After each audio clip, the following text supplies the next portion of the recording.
नमस्कार दोस्तों, welcome to कल्पाक्ष YouTube. आज है हमारा डे 104 104वां और साइंस एंड टेक्नोलॉजी के आज हम स्टैटिक पार्ट को कवर करने वाले हैं। आइए देखते हैं पहला क्वेश्चन। पहला हमारा क्वेश्चन है which NASA spacecraft has confirm the presence of water on the moon. ठीक है, नासा किस अंतरिक्ष यान को चंद्रमा पर पानी की मौजूदगी की पुष्टि की जाती है? ओरियन, जेमिनी, सोफिया या बुध?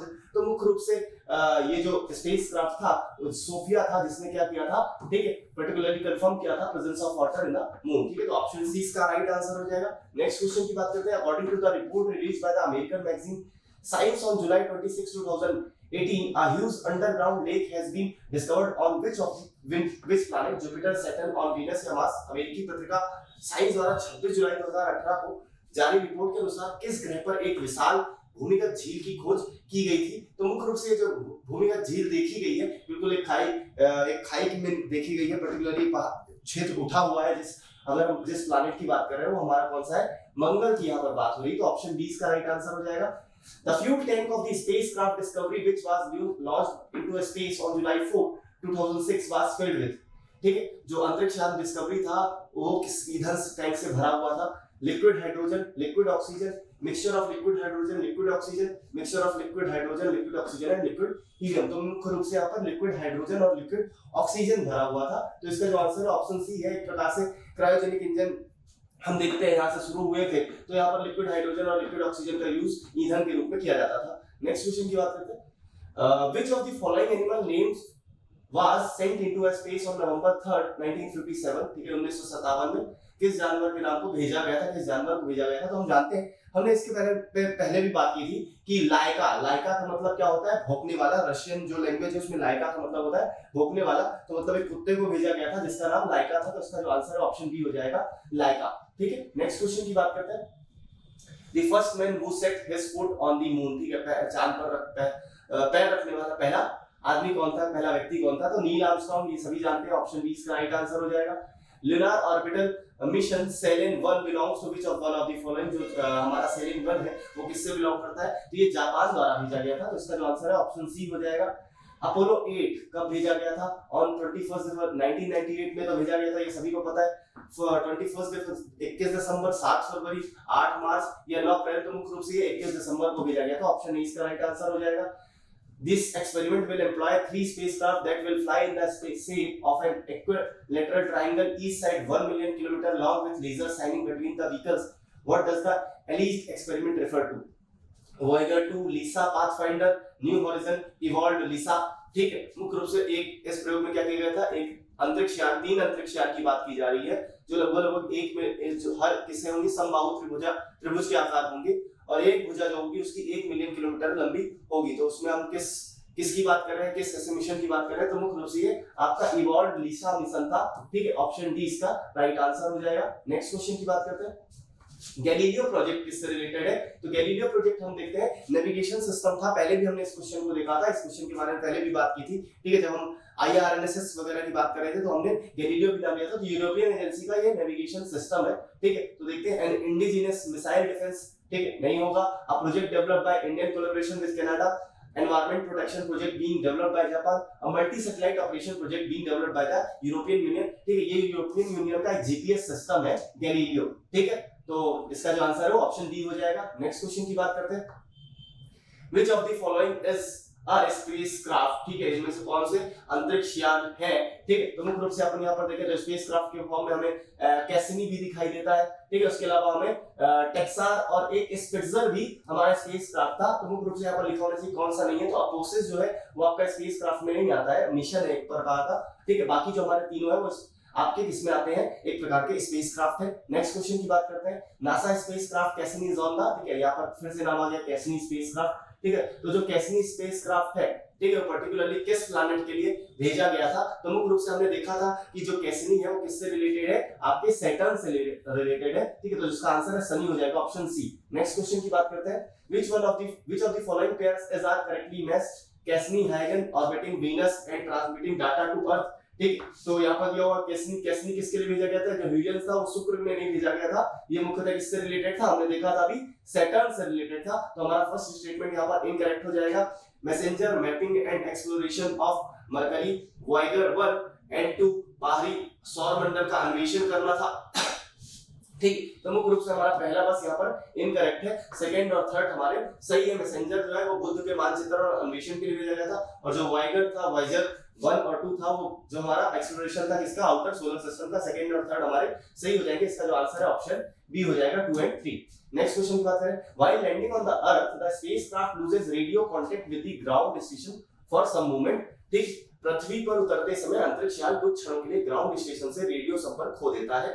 ठीक, ये हमारा स्टेटमेंट दिया हुआ, रीजन दिया हुआ, when a spacecraft enters the earth atmosphere the temperature of the surface of a spacecraft increase due to which the air around it gets ionized। ठीक है, जब कोई अंतरिक्ष यान पृथ्वी के वायुमंडल में प्रवेश करता है तो अंतरिक्ष यान की सतह का तापमान बढ़ जाता है, जिसके कारण उसके चारों ओर एक घर्षण होता है, जिसके कारण ये टेम्परेचर बढ़ जाता है, जिसके कारण उसके चारों ओर की हवा जो है वो आयनाइज्ड हो जाती है, और आयनाइज्ड होने के कारण किसी प्रकार की हमारी रेडियो वेव्स है वो अच्छे से यहाँ पर रास्ता तय नहीं कर पाती है, रेडियो वेव्स चल नहीं पाती, जिसके कारण थोड़े टाइम के लिए क्या होता है, ये जो कांटेक्ट होता है वो लूज हो जाता है। ठीक है, तो बिल्कुल स्टेटमेंट को लेकर यहाँ पर जो कारण दिया हुआ बिल्कुल सही दिया हुआ है, तो दोनों स्टेटमेंट हमारे सही है, और जो आपका रीजन है वो आपके क्या करता है, जो हमारे स्टेटमेंट है उसको बिल्कुल करेक्ट डिफाइन करता है, ठीक, करेक्ट एक्सप्लेन करता है, तो इसका जो आंसर ऑप्शन ए हो जाएगा। ठीक है, बोथ ही and R correct and R is the correct explanation of A. Which space agency recently successfully launched the world's smallest rocket carrying a satellite? किस अंतरिक्ष एजेंसी ने हाल में उपग्रह में जाने वाले दुनिया के सबसे छोटे रॉकेट का सफलतापूर्वक प्रक्षेपण किया है? तो मुख्य रूप से इसके लिए जाना जाता है आपका जापान।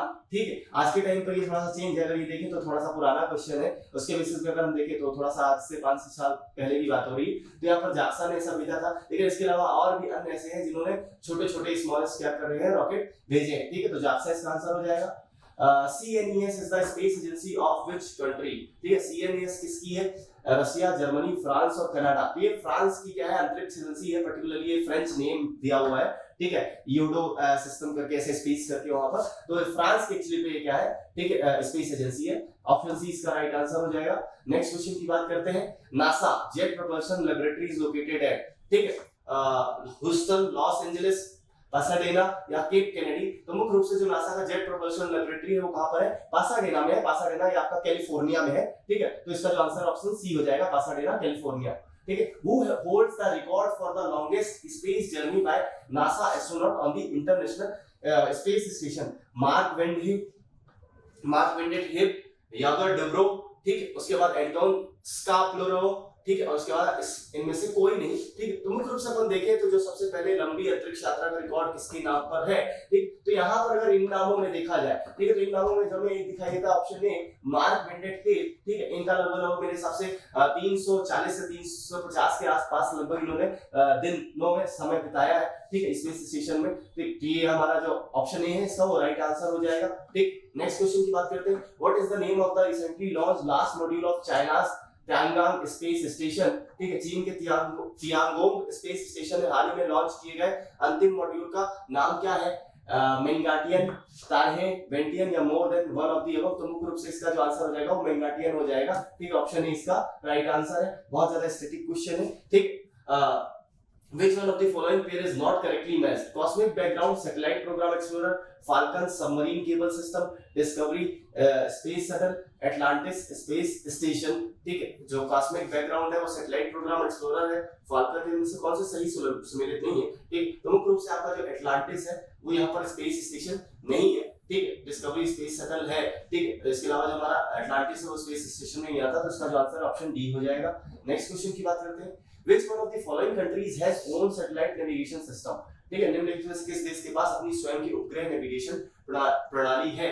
ऑस्ट्रेलिया, कनाडा, इजराइल और जापान। तो मुख्य रूप से अपन देखते हैं कि अभी जापान के पास खुद की रीजनल क्या है, जैसे भारत और जापान ये दोनों ऐसे देश हैं जिनके पास खुद की एक रीजनल नेविगेशन सिस्टम है। उसके अलावा अगर हम देखें तो अभी कनाडा के पास क्या है, आप खुद का ओन सैटेलाइट नेविगेशन सिस्टम है। ठीक है, इसके अलावा रीजनल में आप देखोगे तो जापान के पास भी रीजनल है, इंडिया के पास भी IRNSS के तहत, ठीक है, नाविक करके जो हमारे 7 सैटेलाइट का क्या है, एक रीजनल नेविगेशन सिस्टम है। ठीक है, तो यहाँ पर अपन कनाडा की बात कर सकते हैं, जापान की बात कर सकते हैं, बी और डी दोनों इसके आंसर हो जाएंगे। ठीक है, चलिए, अगर यहाँ पर क्योंकि यहाँ पर ये नहीं दिया हुआ है कि उनके खुद के लिए नेविगेशन सिस्टम है, GPS नहीं दिया हुआ है, ग्लोबल ग्लोबल नेविगेशन सिस्टम की बात नहीं की गई है, तो बी और डी इसके दोनों ही आंसर हो जाएंगे। थोड़ा सा पुराना क्वेश्चन है, तो अगर बात करें तो उस हिसाब से पहले क्वेश्चन का आंसर देखें तो कनाडा आज के टाइम पर जापान भी इस जगह पर पहुंच चुका है, ठीक है। तो बी और डी दोनों, इजराइल जो है आज के टाइम पर यूएसए का जो है जीपीएस सिस्टम ही यूज करता है, ठीक।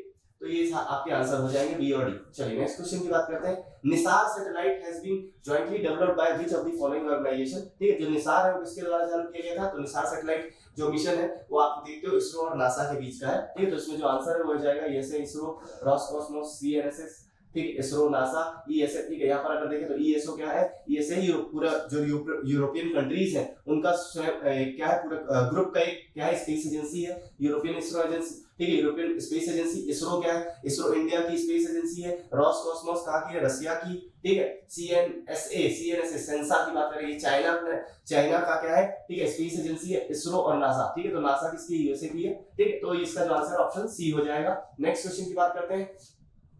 यहाँ पर दियो नासा द्वारा घोषित की दो नए मिशन डाविंसी प्लस और वेरिटास किससे संबंधित है, ठीक है। मुख्य रूप से डाविंसी प्लस एंड वेरिटास जो दो न्यू मिशंस हैं announced by NASA are related to moon, Venus, ठीक है, मून चंद्रमा, ठीक है, वीनस शुक्र, मार्स मंगल और जुपिटर बृहस्पति। तो मुख्य रूप से किससे संबंधित है, आपके शुक्र और वीनस से संबंधित है। तो जिसका आंसर है वो ये क्या हो जाएगा, ऑप्शन बी। नेक्स्ट क्वेश्चन की बात करते हैं। Artificial satellite can be tracked clearly from the earth, कृत्रिम उपग्रह को पृथ्वी से स्पष्ट रूप से ट्रैक किया जा सकता है बाय डॉपलर इफेक्ट, ठीक है, बाय राडार, बाय सोनार, बाय पल्सर। तो मुख्य रूप से डॉपलर इफेक्ट से क्या, जो फ्रीक्वेंसी में चेंजेस आते हैं जबकि वो स्पीड में होता है, उस स्पीड के कारण उसमें क्या होता है, जब वो आगे की ओर बढ़ रहा होता है तो जो एक अंतर आता है उसके कारण क्या करते हैं हम, ठीक है, एक इन्हें ट्रैक करते हैं। तो इसका जो आंसर ऑप्शन ए हो जाएगा, डॉपलर इफेक्ट।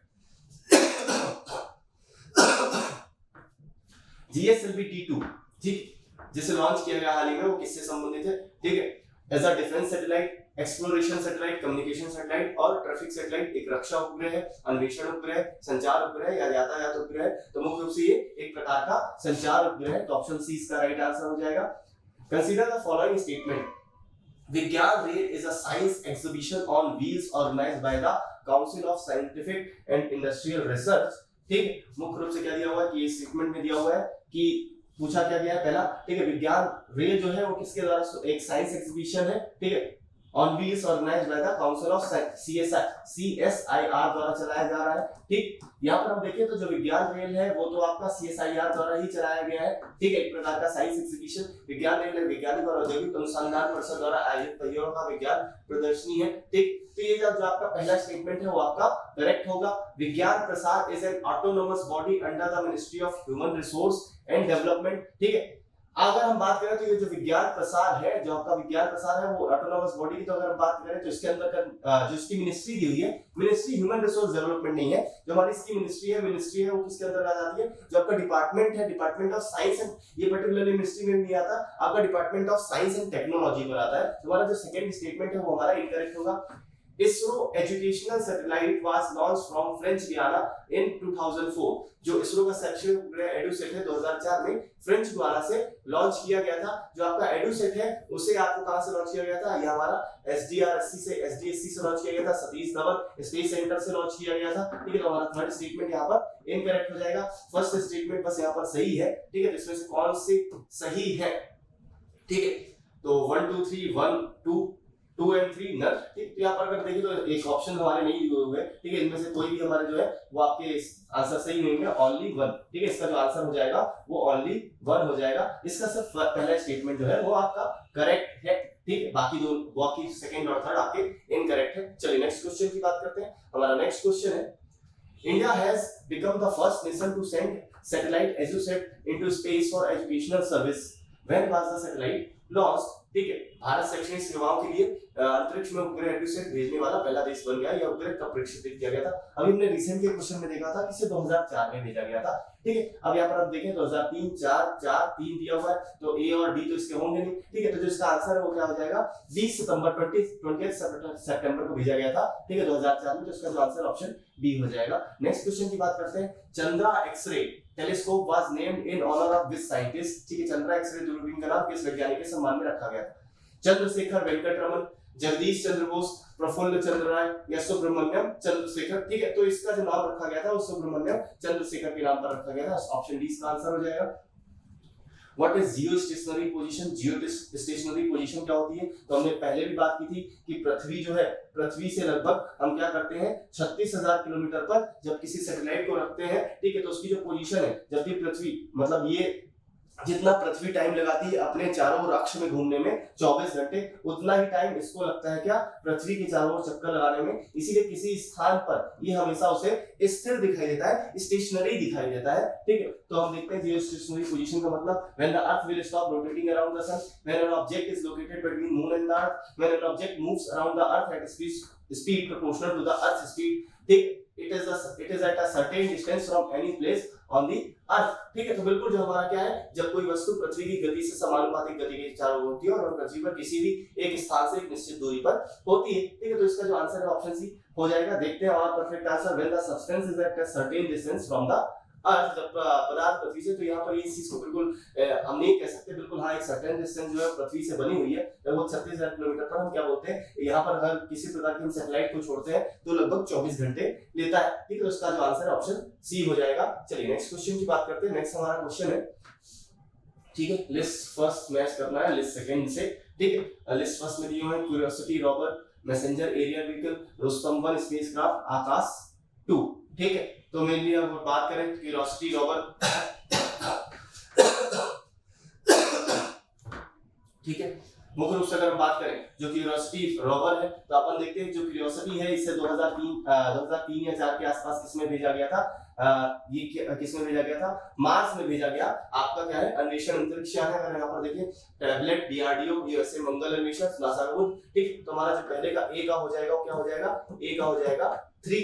ठीक, नेक्स्ट बात कर रहे हैं मैसेंजर, तो अभी हमने थोड़ी देर पहले देखा था मैसेंजर की बात कर रहे थे। मैसेंजर जो है वो आपका बुध में भेजा गया था। ठीक है, तो आपका बी का जो आंसर हो जाएगा वो क्या हो जाएगा, टैबलेट, डीआरडीओ। ठीक है, बुध आ रहा है यहाँ पर, तो बी का 4 हो जाएगा। ठीक, अपन यहाँ पर देखते हैं ए का बी और 3 और 4, तो हमारे बी और डी तो इनकरेक्ट यहाँ पर हो गए। फिर अपन देखते हैं रुस्तम 1 और आकाश 2। तो मिलीगर यहाँ पर बात करें तो जो रुस्तम 1 है वो हमारा क्या है, डीआरडीओ का मानव रहित हवाई यान है, और जबकि आकाश 2 एक प्रकार का क्या है, हमारा टैबलेट है। तो क्या हो जाएगा इसका 3, 4 और फिर उसके बाद अपन देखते हैं 2 और 1। ठीक है, तो 2, 1, 1, 2 आया। ठीक, ऑप्शन ए इसका राइट आंसर हो जाएगा। चलिए नेक्स्ट क्वेश्चन की बात करते हैं। नेक्स्ट हमारा क्वेश्चन है, Tim Peake is known as which of the following? Writer, physicist और एस्ट्रोनॉट या पॉलिटिशियन। तो जो टिम पीक थे वो क्या थे, एक अंतरिक्ष यात्री थे। तो उसका आंसर ऑप्शन सी हो जाएगा। Consider the following statement, Mangalyaan को लेकर, it is also called Mars orbiter mission, mom के रूप में जाना जाता था। पहला स्टेटमेंट हमारा सही है। Has made India the second country after the USA to orbit a spacecraft around Mars. ठीक है, तो बिल्कुल मार्स ऐसा नहीं है, सेकंड कंट्री नहीं था, इसके पहले भी क्या कर दिया किया गया था, हमारा रशिया द्वारा और चाइना द्वारा पहले से ही मंगलयान मिशन भेजे जा चुके थे, मंगल पे मिशन भेजे जा चुके थे। ठीक है, तो मार्स में मिशन, तो इंडिया सेकंड नहीं है, तो हमारा सेकंड स्टेटमेंट इनकरेक्ट है। Has made India the only country which has succeeded in revolving it's spacecraft around Mars in the first attempt. तो बिल्कुल पहले अटेम्प्ट में जो है वो सिर्फ एकमात्र हमारा भारत है जिसने क्या किया है, पहले ही अटेम्प्ट में क्या करा है, मार्स में जो मिशन है उसको कंप्लीट किया है और एक ऑर्बिटर वहां पर भेजा है। तो हमारा फर्स्ट और थर्ड यहाँ पर स्टेटमेंट सही है। इसका जो आंसर है वो क्या हो जाएगा, ठीक है, ऑप्शन सी 1 एंड 3। ठीक है, नेक्स्ट क्वेश्चन की बात करते हैं। टीयर गैस क्या है, आंसू गैस, अमोनिया, क्लोरीन, आंसू गैस के जो गोले छोड़े जाते हैं एक्चुअली एक प्रकार का क्या होता है, अमोनिया होती है। ठीक है, तो इसका जो आंसर ऑप्शन ए हो जाएगा। ठीक है, नेक्स्ट क्वेश्चन की बात करते हैं। Urinals often cause a stinging smell in the nose which is due to। ठीक है, मूत्रालयों में अक्सर नाक में चुभने वाली गंध आती है, वो किसके कारण होती है, तो मुख्य रूप से अमोनिया की मात्रा जो होती है यूरिन में बहुत ज्यादा हो जाती है कई बार, तो उसके कारण क्या आपको वैसी गंध महसूस होती है। तो इसका आंसर क्या हो जाएगा, sulphur dioxide, chlorine, ammonia, urea. ठीक है, अमोनिया इसका आंसर हो जाएगा। ठीक है, potato chip packets are generally bleached with which of the following gases to prevent them from spoiling. ठीक है, जो आपके चिप्स पैकेट आते हैं या आज के टाइम पर आप जो भी पर्टिकुलरली कुछ पैकेट्स देखते हो, कुरकुरे वगैरह हो गए, जितने भी आपके फास्ट फूड्स वगैरह हो गए जो पैकेट में बंद होते हैं, उसके अंदर कौन सी गैस भरी जाती है, तो नाइट्रोजन गैस भरी जाती है। ठीक, carbon dioxide, hydrogen, nitrogen, oxygen, तो नाइट्रोजन इसका आंसर हो जाएगा, ताकि वो ऑक्सीडाइज जल्दी नहीं हो, ऑक्सीडाइज नहीं होंगे तो खराब नहीं होंगे, तो नाइट्रोजन भरा जाता है। ठीक है, helium is preferred over hydrogen in air filled balloons because it, ठीक है, जो हीलियम को ज्यादा बेटर प्रेफर किया जाता है किसके, हाइड्रोजन की अपेक्षा।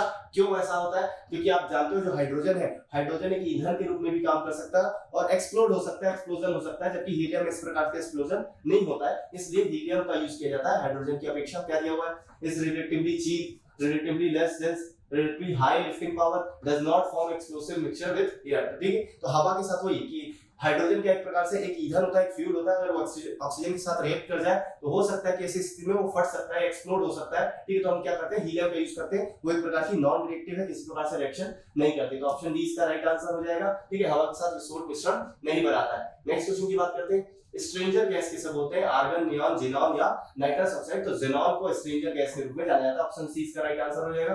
ठीक है, निम्नलिखित में से कौन सा बहुलक थर्मोप्लास्टिक नहीं है? Which of the following polymers is not a thermoplastic? Teflon, neoprene, polystyrene या पॉलीथीन। तो नियोप्रीन जो आपका है वो आपका थर्मोप्लास्टिक नहीं है। ठीक है, थर्मोप्लास्टिक नॉर्मली वही कि जलाने के बाद वापस से जम जाएगा। नियोप्रीन को क्या एक बार अगर आपने क्या किया, गर्म करके उसे एक बार आकार दे दिया तो थर्मोसेटिंग प्लास्टिक के रूप में जाता है, एक बार में वो सेट हो जाता है। ठीक है, उसे दोबारा फिर आप उसे गर्म करके उसे शेप नहीं दे सकते, बाकी इनमें से जितने भी हैं आप उसे वापस से शेप दे सकते हो। तो नियोप्रीन इसका आंसर हो जाएगा, ऑप्शन डी। वो एक प्रकार का थर्मोसेटिंग प्लास्टिक है, ना कि सिर्फ थर्मोप्लास्टिक। ठीक है, what is the fibre used to make bullet proof jacket? ठीक है, बुलेट प्रूफ जैकेट बनाने के लिए किस फाइबर का यूज किया जाता है? नायलॉन, टेरिलिन, ट्वीड या केवलार। ठीक है, मुख्य रूप से आप ये बिल्कुल जानना चाहिए आपको कि केवलार का यूज किया जाता है बुलेट प्रूफ जैकेट बनाने में। ठीक है, आपने एक मूवी है टैंगो चार्ली, टैंगो चार्ली में अजय देवगन को ये बताते हुए सुना होगा। ठीक है, कभी अगर आपने देखा हो, ठीक है, तो उसमें आप ये बोलता है कि पर्टिकुलरली कोई सुई से चल रहे होते हैं तो बार-बार सुई टूटती है, क्योंकि ये बहुत ज्यादा जो फाइबर होता है वो बहुत ज्यादा मजबूत होता है। ठीक है, तो इससे क्या बनाए जाते हैं आपके, ठीक है,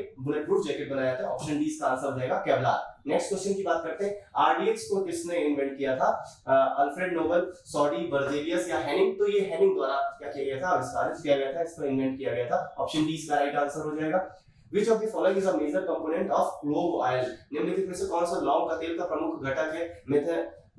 मेंथॉल, यूजेनॉल, मीथेन या बेंजल्डिहाइड। ठीक है, मुख्य रूप से इसमें यूजेनॉल पाया जाता है, एक प्रकार से दर्द निवारक होता है। कई बार जब आपको दांत वगैरह में दर्द हो तो कई लोग बोल देते हैं कि लौंग का तेल जो है वो आप यूज करिए, जिससे क्या होगा, दर्द कम होगा। तो उसमें आपको क्या दिखाई देता है, कंपोनेंट जो दिखाई देता है यूजेनॉल। ठीक है, वो क्या होता है, आपके दर्द को कम करने में काम करता है, ऑप्शन बी इसका राइट आंसर हो जाएगा। मोनोसोडियम ग्लूटामेट का उपयोग भोजन में किया जाता है to enhance colour, to enhance taste, preservation या एमल्सिफिकेशन। तो मुख्य रूप से जो मोनोसोडियम ग्लूटामेट है, जिसे हम कई बार अजीनोमोटो भी बोलते हैं, ठीक है, वो स्वाद बढ़ाने के लिए यूज किया जाता है। ठीक है, मुख्य रूप से आपने देखा होगा जो चाउमीन है, जो आपके अलग अलग मंचूरियन वगैरह आते हैं, उसमें आपके ये मोनोसोडियम ग्लूटामेट का यूज किया जाता है स्वाद बढ़ाने के लिए, ऑप्शन बी इसका आंसर हो जाएगा। ठीक है, चलिए नेक्स्ट क्वेश्चन की बात करते हैं, milk kept in the open for some time because become sour. ठीक है, due to carbonic acid, lactic acid, citric acid या एसिटिक एसिड। मुख्य रूप से अगर हम दूध को खुला रख देते हैं बहुत देर के लिए, थोड़ी देर में, तो धीरे धीरे खट्टा हो जाता है। खट्टे होने का कारण क्या है, उसमें लैक्टिक एसिड की मात्रा होती है। ठीक है, तो इसका आंसर हो जाएगा क्या, ऑप्शन बी लैक्टिक एसिड। ठीक है, the main component of honey, Honey में क्या होता है, ग्लूकोज होता है, सुक्रोज होता है, माल्टोज होता है या फ्रक्टोज होता है। ठीक, तो मुख्य रूप से हम ये देखते हैं कि इसमें फ्रक्टोज पाया जाता है, ऑप्शन डी इसका राइट आंसर हो जाएगा। Detergent used to clean clothes are carbonate, bicarbonate, bismuthate या सल्फोनेट। जो कपड़े साफ करने के लिए इस्तेमाल किया जाने वाला डिटर्जेंट क्या होता है, तो एक प्रकार का इसमें सल्फोनेट होते हैं, तो ऑप्शन बी इसका राइट आंसर हो जाएगा। सोप रिमूव्स ग्रीस, ठीक है, बाय कोगुलेशन, एडसॉर्प्शन, एमल्सिफिकेशन और ऑस्मोसिस। जो साबुन है वो चिकनाई किस प्रकार से हटाता है, जवाब द्वारा, डिस्ट्रूशन द्वारा, पाइसीकरण द्वारा या परासरण द्वारा। ठीक है, तो मुख्य रूप से इसमें एमल्सिफिकेशन का यूज होता है, ऑप्शन सी इसका राइट आंसर हो जाएगा। ठीक है, नेक्स्ट क्वेश्चन की बात करते हैं, what is this detergent? Soap है, मेडिसिन है, कैटलिस्ट है या प्यूरिफाइंग एजेंट है? तो एक प्रकार का क्या है, ये प्यूरिफाइंग एजेंट है, शुद्धिकरण एजेंट है, ऑप्शन डी इसका राइट आंसर होगा। The tops of which forest are in vertical layers? ठीक है, किस वन की चोटियां ऊर्ध्वाधर परतों में है? बुशेस, ट्री, हर्ब्स या ग्रास। तो मुख्य रूप से जो आपकी हर्ब्स होती हैं वो कैसे होते हैं, वर्टिकल लेयर्स में होते हैं, ऑप्शन सी इसका राइट आंसर हो जाएगा। नेक्स्ट क्वेश्चन की बात करते हैं, study of flower is called, ठीक है, फूलों के अध्ययन को क्या बोलते हैं? एंथोलॉजी, एग्रेस्टोलॉजी, पैलिनोलॉजी या फेनोलॉजी। तो मुख्य रूप से ये पैलिनोलॉजी के नाम से जाना जाता है, जो आपके फ्लावर्स होते हैं उनका जो अध्ययन है वो पैलिनोलॉजी के नाम से, ठीक, नॉर्मली सॉरी, ठीक है, 2 मिनट, एंथोलॉजी, एग्रेस्टोलॉजी, पैलिनोलॉजी, ठीक है, एंथर पर्टिकुलरली यहाँ पर, सॉरी मैं बिल्कुल ये गलत करूंगा। ठीक है, यहाँ पर जो हमारा आंसर होगा वो क्या होगा, ठीक है, हमारा जो नॉर्मली क्या होता है, एंथर यूज होता है। एंथर क्या होता है, एंथर जो पंखुड़ियां कहलाती है हमारी, ठीक है, जो फ्लावर्स में पाई जाती है, उसके बेसिस में हम उनको जज करते हैं। ठीक है, तो इसका जो आंसर होगा ऑप्शन ए हो जाएगा। ठीक है, एंथोलॉजी।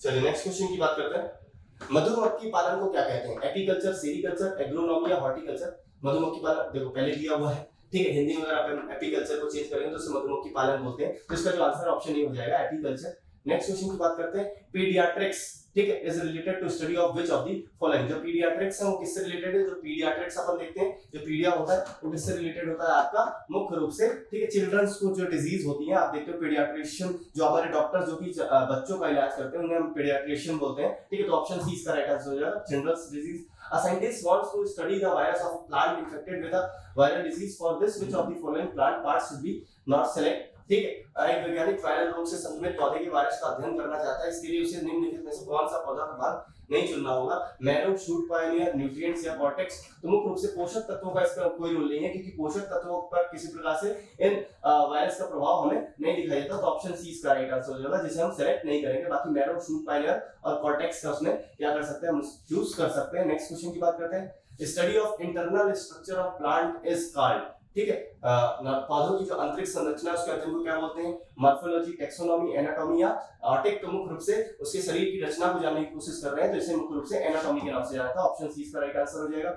एग्रोस्टोलॉजी किससे संबंधित है? ठीक है, एग्रीकल्चर डेवलपमेंट, एपीफाइट, ग्रास या निमाटोड डिजीज? मुख्य रूप से कृषि विकास, एपीफाइट, घास या निमाटोड रोग? तो एग्रोस्टोलॉजी किससे संबंधित है? आपकी ग्रास या घास के अध्ययन से संबंधित है। ऑप्शन सी इसका राइट आंसर हो जाएगा।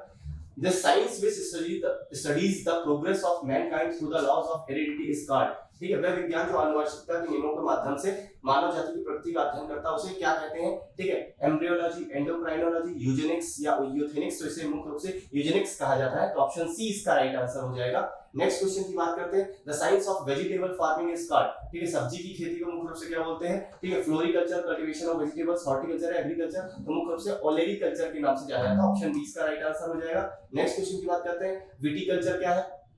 अंगूर की खेती किससे बोलते हैं? ठीक है, from the production of viticulture. देखो नॉर्मली जो आंसर है विटीकल्चर ही आ गया। विटीकल्चर की हम बात करें तो विटीकल्चर क्या है? प्रकार से प्रोडक्शन ऑफ ग्रेप्स है, ठीक है, अंगूर की खेती है, तो जिसका आंसर होगा क्या हो जाएगा? Production of oranges, production of grapes, ठीक है, यहीं पर इसका आंसर हो जाएगा ऑप्शन बी। नेक्स्ट क्वेश्चन की बात करते हैं, scientific management of agriculture animal is called, ठीक है, कृषि पशुओं को वैज्ञानिक प्रबंधन को क्या बोला जाता है?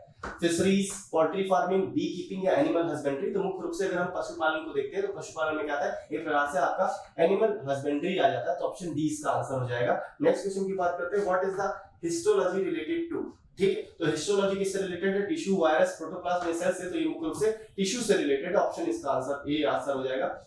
Who first used the word biology? Aristotle, Purkinje, Wallman या लेमार्क और ट्रेविनरस?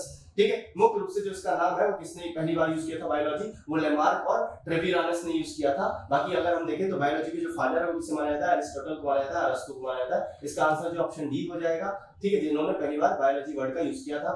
The study of distribution of plant in the world is called, ठीक है, विश्व में पौधों के वितरण को क्या बोला जाता है? फाइटोजियोग्राफी, फॉरेस्ट्री, एक्सोबायोलॉजी या एमनोबोटानी? पहला ही डाल दिया हुआ है फाइटो। फाइटो जो है वो प्लांट्स के लिए यूज होता है और जियोग्राफी मतलब जिस क्षेत्र पर वो फैले हुए हैं, तो मुख्य रूप से जो डिस्ट्रीब्यूशन को दिखाता है, ठीक है, वर्ल्ड में, तो फाइटोजियोग्राफी हो जाएगा। नेक्स्ट क्वेश्चन की बात करते हैं, पेडोलॉजी किससे रिलेटेड है? पेडोलॉजी क्या होता है? पेडोलॉजी सॉइल का अध्ययन होता है, सॉइल की स्टडी होती है, तो इसका जो आंसर है ऑप्शन बी हो जाएगा। नेक्स्ट क्वेश्चन की बात करते हैं, what is the branch of botanical science that gives information about heredity and variation card? ठीक है, तो जो आनुवंशिकता विविधता को दर्शाता है वो उसको क्या बोलते हैं? जियोबॉटनी, सेरिकल्चर, जेनेटिक्स या एवोल्यूशन? तो मुख्य रूप से इसे जेनेटिक्स के रूप में जाना जाता है, जीन्स को लेकर बात की जाती है, ऑप्शन सी इसका राइट आंसर हो जाएगा। What is the study of phycology? ठीक है, एल्गी, फंगाई, इकोलॉजी या वायरस से? तो फाइकोलॉजी किससे रिलेटेड है? शैवाल से रिलेटेड है, ठीक है, इसका जो आंसर है ऑप्शन ए हो जाएगा, ठीक है, शैवाल, एल्गी। ठीक है, नेक्स्ट क्वेश्चन की बात करते हैं,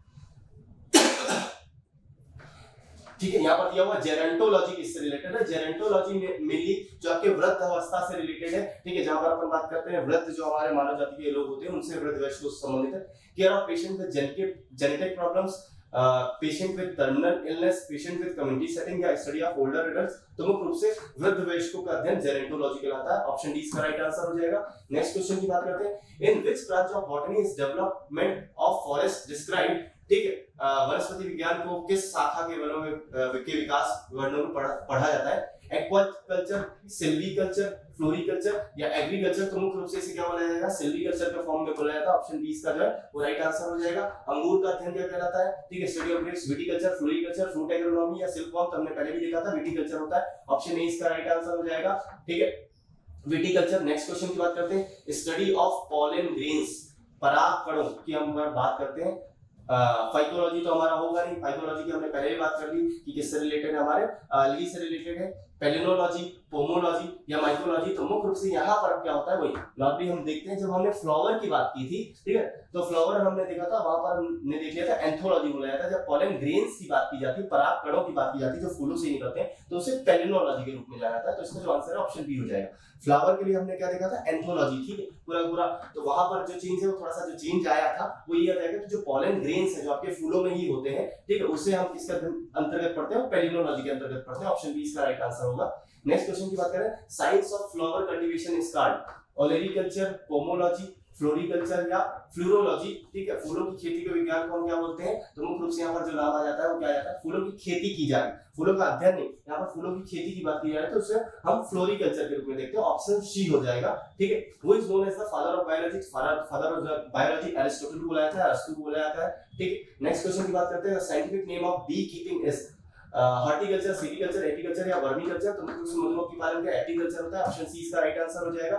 नेक्स्ट क्वेश्चन की बात करें, the branch of science related to plant cultivation is called, ठीक है, पौधों की खेती से संबंधित क्या होता है, फ्लोरिकल्चर, एग्रीकल्चर, ओलेरीकल्चर या हॉर्टिकल्चर। तो मुख्य रूप से जो पौधों की खेती की जाती है, पौधे लगाकर उसे बागवानी के रूप में देखा जाता है। ऑप्शन डी इसका आंसर हो जाएगा, हॉर्टिकल्चर। नेक्स्ट क्वेश्चन की बात करते हैं, सेरिकल्चर किससे रिलेटेड है, तो एक प्रकार से सेरिकल्चर मुख्य रूप से जो सिल्क का प्रोडक्शन की बात की जाती है, ठीक है, तो जिसका आंसर है ऑप्शन बी हो जाएगा। नेक्स्ट क्वेश्चन की बात करते हैं, विभिन्न सांस्कृतिक और वैज्ञानिक वितरणों के तुलनात्मक अध्ययन को क्या कहा जाता है, ठीक है, comparative study of scientific description of different culture is called नरवंश विज्ञान, ठीक है, यहाँ पर नैतिकता दिया हुआ है, और ठीक इथोलॉजी, इथिक्स, इथनोग्राफी या इथनोलॉजी, तो मेनली जो वर्ड यूज करता है हिंदी में अपन देख रहे हैं कि सेम आ रहा है, यहाँ पर जो वर्ड यूज होता है वो इथनोलॉजी वर्ड यूज होता है। तो ऑप्शन ए इसका राइट आंसर हो जाएगा। Which of the following pairs are matched, lexicography, compilation of dictionaries, philology, collection of postage stamps, ठीक है, etymology, study of human body,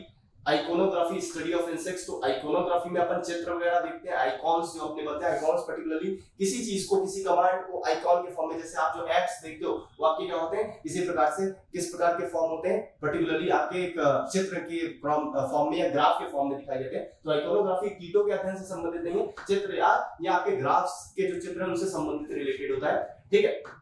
जो अपन बात करते हैं फाइलॉजी होता है, फाइलॉजी की अगर बात करें तो फाइलॉजी आपका रिलेटेड होता है किससे, स्टडी ऑफ इंसेक्ट्स वगैरह से रिलेटेड होता है, ठीक है, ठीक, सॉरी फास्ट फाइलॉजी जो है ना, सॉरी, ठीक, यहाँ पर दिया हुआ है अपन को एंटोमोलॉजी, जो कीट विज्ञान है, कीट विज्ञान कीटों का अध्ययन है। भाषा शास्त्र क्या है, भाषा के बारे में या उसकी लिपि के बारे में अध्ययन है, ना कि डाक टिकटों से संबंधित है, ठीक है। तो आपका ये जो बी, सी और डी है वो आपके तीनों ही गलत हो जाएंगे, जबकि आपका जो ए दिया हुआ है लेक्सिकोग्राफी, वो क्या किससे रिलेटेड है, शब्दकोश के संकलन से। तो हमें पूछा क्या गया, कौन सा युग्म सुमेलित है, ठीक, कौन सा मैच कर रहा है, ऑप्शन ए इसका राइट आंसर हो जाएगा। नेक्स्ट क्वेश्चन की बात करते हैं, दो लिस्ट दी हुई उन्हें मैच करना है, बर्ड्स, हेरिडिटी, एनवायरनमेंट और फॉसिल, ठीक है। तो मुख्य रूप से अपन यहाँ पर देखते हैं, पक्षी की बात करें तो पक्षी के विज्ञान को हम क्या बोलते हैं, ऑर्निथोलॉजी बोलते हैं। तो जो ए का हो जाएगा वो क्या हो जाएगा, 3 हो जाएगा। यहाँ पर हिंदी में भी देखें तो पक्षी विज्ञान दिया हुआ है, तो ऑर्निथोलॉजी के रूप में जानते हैं। हेरिडिटी किससे रिलेटेड है, जब एक जीन जो है वो एक जनरेशन से दूसरी जनरेशन में क्या होता है, ट्रांसफर होता है, तो इसे जेनेटिक्स के रूप में देखते हैं। तो जो हमारा बी होगा उसका आंसर जेनेटिक्स 4th हो जाएगा। एनवायरनमेंट की बात करें तो एनवायरनमेंट किससे रिलेटेड है, आपके इकोलॉजी से रिलेटेड है। और जब आपका फॉसिल की बात करें तो यहाँ पर अपन पैलियो बायोलॉजी बोलते हैं, पैलियो मतलब ओल्ड की बात कर रहे हैं, ओल्ड बायोलॉजी की बात कर रहे हैं, ठीक है। पैलियो का मतलब ये होता है कि यहाँ पर ओल्ड, ठीक, तो यहाँ पर जो डी हो जाएगा उसका आंसर क्या हो जाएगा, 1 हो जाएगा। 3421 इसका आंसर होगा, 3421 ऑप्शन बी इसका राइट आंसर हो जाएगा, ठीक है। चलिए नेक्स्ट क्वेश्चन की बात करते हैं। नेक्स्ट हमारा क्वेश्चन है जेरेंटोलॉजी, ठीक है। जेरेंटोलॉजी किससे रिलेटेड है, तो हमने देखा था वृद्ध लोगों से रिलेटेड है, ठीक है। जिसका आंसर हो जाएगा क्या होगा, bird, baby, women, skin disease, old man, ठीक, ऑप्शन डी इसका राइट आंसर होगा। सिल्कवॉर्म रेयरिंग इज कॉल्ड, रेशम कीट, ठीक है। एपीकल्चर, हॉर्टिकल्चर, सेरिकल्चर या फ्लोरिकल्चर, तो मुख्य रूप से सेरिकल्चर इसका आंसर हो जाएगा। रेशम उत्पादन, study of flowers is called, ठीक है। फूलों के अध्ययन को क्या कहा जाता है, फ्रेनोलॉजी, एंथोलॉजी, एग्रेस्टोलॉजी या पेलिनोलॉजी। तो अभी हमने देखा था फूलों का जो अध्ययन है उसको क्या बोला जाता है, एंथोलॉजी बोला जाता है, ठीक, ऑप्शन बी इसका राइट आंसर हो जाएगा। Under which branch of science are bones studies, ठीक है। बोन्स को हम किस शाखा में पढ़ते हैं, हड्डियों का अध्ययन किसमें आता है, वो ऑस्टियोलॉजी में आता है। पहला ही दिया हुआ है option A osteology. Next question की बात करते हैं, जूलॉजी में हम क्या पढ़ते हैं, तो जूलॉजी में हम क्या पढ़ते हैं, देखो जूलॉजी किससे संबंधित है, एनिमल से रिलेटेड है, ठीक है। एक बॉटनी हो गया जो प्लांट से रिलेटेड है, और जूलॉजी किससे है आपका, और बायोलॉजी, दोनों का भी बात करते हैं हम, जहां पर हम क्या पढ़ते हैं, जीव विज्ञान पढ़ते हैं जिसमें प्लांट्स भी आते हैं, एनिमल्स भी आते हैं, फिर उसी बायोलॉजी को बॉटनी और जूलॉजी में बांटा गया। जूलॉजी आपके एनिमल्स से रिलेटेड है, ठीक है। तो यहाँ पर सिर्फ हम लिविंग एनिमल्स को नहीं पढ़ते हैं, जो आपके डेड एनिमल्स हैं उनको भी पढ़ते हैं, ठीक है, उनकी स्टडी करते हैं। ऑप्शन सी इसका आंसर हो जाएगा, जीवित और मृत दोनों जानवर, both living and dead animals, ठीक है, ऑप्शन सी इसका राइट आंसर है। The worm used in vermiculture, vermiculture में इस्तेमाल किया जाने वाला कीड़ा है, ठीक है, tape worm, silk worm, thread worm या अर्थ वर्म, तो मुख्य रूप से हम इसमें केचुए की बात करते हैं, ऑप्शन डी इसका आंसर हो जाएगा, अर्थ worm. Which of the following subjects is related to the study of propulsion of and important statistics of mankind, जनसंख्या और महत्वपूर्ण जनसांख्यिकी के अध्ययन को क्या बोला जाता है, तो मुख्य रूप से इसे डेमोग्राफी बोला जाता है, तो ऑप्शन सी इसका राइट आंसर हो जाएगा, ठीक है। नॉट करेक्टली मैच्ड फार्मिंग और टर्मिनोलॉजी, ठीक है, फ्लावर कल्टीवेशन को अपन ने क्या देखा था, जो फूलों की खेती होती है उसे क्या बोलते हैं, फ्लोरिकल्चर बोलते हैं, बिल्कुल। कल्टीवेशन ऑफ क्रॉप्स, ठीक है, फसलों की खेती क्या कहलाती है आपकी, कृषि विज्ञान कहलाती है। कल्टीवेशन ऑफ वेजिटेबल्स है हॉर्टिकल्चर, हॉर्टिकल्चर में सिर्फ आपके पौधों की खेती की बात की जाती है, सिर्फ सब्जियों की खेती की बात नहीं की जाती। तो हमारा जो सी है वो इनकरेक्टली मैच्ड है, ठीक है, इनकरेक्ट है, तो हमारा सी जो हो जाएगा वो इसका आंसर होगा। फ्रूट कल्टीवेशन पोमोलॉजी, ठीक है, फलों की जो खेती है वो पोमोलॉजी कहलाती है, ये डी सही है हमारा, सी यहाँ पर इनकरेक्ट है, ऑप्शन सी इसका राइट आंसर होगा। The study of the process of ageing is called, उम्र बढ़ने की प्रक्रिया को क्या बोला जाता है, जेरेंटोलॉजी, इथनोलॉजी, एंथ्रोपोलॉजी या थैनेटोलॉजी, तो मुख्य रूप से इसे एंथ्रोपोलॉजी के नाम से जाना जाता है, ऑप्शन सी इसका राइट आंसर हो जाएगा। उम्र बढ़ने की प्रक्रिया एंथ्रोपोलॉजी, वही सेम रिपीट हुआ, ठीक है। Scientific study of insects is called, ठीक है, कीटों के अध्ययन को हमने क्या देखा था, मुख्य रूप से इसे हमने पीछे भी बात की थी कि एंटोमोलॉजी के नाम से जाना जाता है, तो इसका जो आंसर ऑप्शन बी हो जाएगा। नेक्स्ट क्वेश्चन की बात करते हैं, which of the following pairs is not matched, ठीक है, इसमें से कौन सा मैच नहीं है, apiculture, honey bee, sericulture, silkworm, pisciculture, lacworm और हॉर्टिकल्चर, फ्लावर्स। तो मुख्य रूप से अगर हम यहाँ पर बात करें, जो आपका पिसीकल्चर है वो आपका लाख कीट से रिलेटेड नहीं, मछली पालन यहाँ पर दिया हुआ, पिसीकल्चर किससे रिलेटेड है, आपके जो फिश है ना, फिश से रिलेटेड होगा, ठीक है, तो ऑप्शन सी इसका इनकरेक्ट है। नेक्स्ट क्वेश्चन की बात करते हैं, what is hydroponics, soilless plant culture, मिट्टी रहित पौध संवर्धन, पौधे में ग्राफ्टिंग, ठीक है, सब्जियों का अध्ययन या वाटर कंजर्वेशन। तो मुख्य रूप से आप क्या देखते हो, जहां पर हाइड्रोपोनिक्स मुख्य रूप से जो आपकी मिट्टी रहित पौधों का संवर्धन किया जाता है, पौधों को बढ़ाया जाता है, प्लांट कल्चर की बात होती है, ऑप्शन ए इसका राइट आंसर हो जाएगा। नेक्स्ट क्वेश्चन की बात करते हैं, which of the following is produced by viticulture, ठीक है, विटीकल्चर में अपन किसकी बात करते हैं, सिल्क, अर्थवर्म, हनी या फिर अंगूर, तो मुख्य रूप से विटीकल्चर अंगूर की खेती कहलाती है, ऑप्शन डी इसका राइट आंसर हो जाएगा। नेक्स्ट क्वेश्चन की बात करते हैं, यांत्रिक दुनिया में जैविक दुनिया के कार्यों, गुणों और विधियों का अध्ययन करने के लिए इस ज्ञान का क्या नाम दिया जाता है, ठीक है, what is the use of this knowledge of studying function, properties and methods of biological world in the mechanical world, called bionics, bionomics, ठीक है, बायोनॉमी और बायोमेट्री, ठीक है, तो बायोनिक्स के नाम से जाना जाता है, ऑप्शन ए इसका जो है वो राइट आंसर हो जाएगा। नेक्स्ट क्वेश्चन की बात करते हैं, genetics is the study of which of the following, Mendel's law, biological evolution, DNA structure या हेरिडिटी वेरिएंस, तो मुख्य रूप से हेरिडिटी और वेरिएंस को हम पढ़ते हैं, ऑप्शन डी इसका राइट आंसर हो जाएगा। मधुमक्खी का उपयोग किया जाता है बीज इन सेरीकल्चर, टिश्यू कल्चर, एपीकल्चर या पिसीकल्चर, तो एपीकल्चर के नाम से जाना जाता है, ऑप्शन सी इसका राइट आंसर हो जाएगा। सांपों के बारे में हम किसमें पढ़ते हैं, ठीक है, सर्पेंटोलॉजी, ऑर्निथोलॉजी, हार्पेटोलॉजी या आइसिकोलॉजी, ठीक है, इसे सर्पेंटोलॉजी बोला जाता है, ऑप्शन ए इसका राइट आंसर हो जाएगा। नेक्स्ट क्वेश्चन की बात करते हैं, the method of acquiring knowledge about old age and the effects of time is called oncology, gerontology, teratology या ऑर्निथोलॉजी, पहले भी हम देख चुके हैं, जेरेंटोलॉजी, ऑप्शन बी इसका राइट आंसर हो जाएगा। पेडोलॉजी किससे रिलेटेड है, आपकी मिट्टी से रिलेटेड है, soil, option B. Next question की बात करते हैं, हु डिस्कवर्ड पेनिसिलिन, पेनिसिलिन को किसने डिस्कवर किया था, तो मुख्य रूप से इसे अलेक्जेंडर फ्लेमिंग ने डिस्कवर किया था, ऑप्शन इसका राइट आंसर हो जाएगा। नेक्स्ट क्वेश्चन की बात करते हैं, who is known as the father of biology, father of biology Aristotle को बोला जाता है, ऑप्शन डी अरस्तु, ठीक है। हाइड्रोपोनिक्स क्या कहलाता है, sound of water, effect of sound on water, plant culture in green house, plant culture in water, ठीक है, वही जल में बिना मिट्टी के क्या करते हैं हम पौधों का संवर्धन करते हैं, प्लांट कल्चर की बात की जा रही है, ऑप्शन डी इसमें वाटर में, ऑप्शन डी इसका राइट आंसर हो जाएगा।